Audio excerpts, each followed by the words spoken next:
Hoje a gente vai discutir um pouquinho sobre o modelo biopsicossocial. Será que a gente já pode melhorar um pouco esse modelo biopsicossocial para pacientes com dor lombar? Tem um artigo super interessante que ele traz uma revisão crítica justamente desse modelo para pacientes com dor lombar, para cuidar desses pacientes com dor lombar. Será que é um momento de uma nova abordagem? Nessa primeira figura aqui desse artigo, a gente já traz aí o que seriam esses componentes do modelo biopsicossocial de forma tradicional.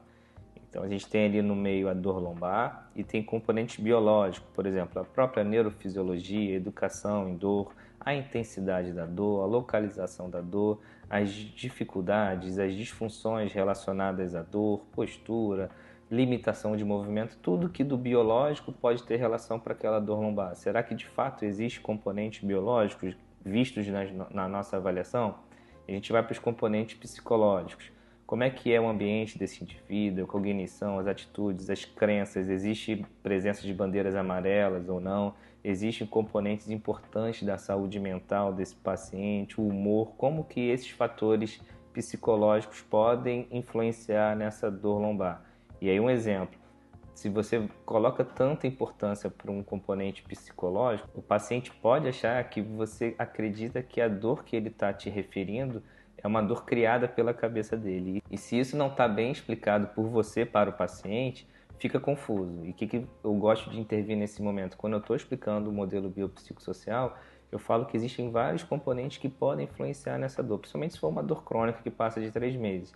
E eu não estou dizendo que ele está estressado pode causar dor, mas pensa uma cervical que já tem uma limitação de mobilidade, que já tem o estresse do dia a dia, o seu copo vai enchendo. E às vezes um estresse, um pico de estresse pode ser o suficiente para a dor de fato aparecer, mas não quer dizer que causou a dor de forma plena. Isso é importante a gente considerar. E o que a gente quer é esvaziar um pouquinho esse copo do paciente.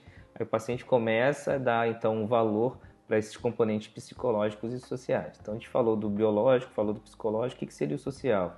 O social vai muito no dia a dia dele, as relações pessoais que ele tem, tanto em ambientes de lazer como em ambientes sociais de trabalho, por exemplo. E aí eu tenho uma ideia muito interessante da gente entender se a pessoa está feliz no ambiente de trabalho, é um trabalho que ela gosta, existe talvez uma sensação, uma percepção de assédio por parte dos seus colegas de trabalho. Então esse trabalho pode ser muito prazeroso, que a pessoa se sente bem lá, ou esse trabalho pode ser um dos gatilhos para aumento de uma dor, por exemplo. E o que esse artigo traz? A gente deveria considerar outras extensões. Então, deveria considerar a cultura desse indivíduo, deveria considerar aspectos religiosos, de linguagem e outros componentes centrados no cuidado do paciente. Hoje em dia, a gente bota sempre o paciente no meio. Então, o paciente é personagem, é ativo no processo. Você gera componentes de reflexão, você não impõe nada para o paciente, você vai discutindo e vai trazendo reflexões para esse paciente junto com você chegar numa boa estratégia de tratamento. E aí, para pacientes que consideram outros aspectos, a gente deveria considerar e enxertar isso dentro de um modelo biopsicossocial para pacientes com dores lombares. Você já considera esses aspectos? Se tem alguma dúvida, coloca aqui embaixo que a gente conversa depois.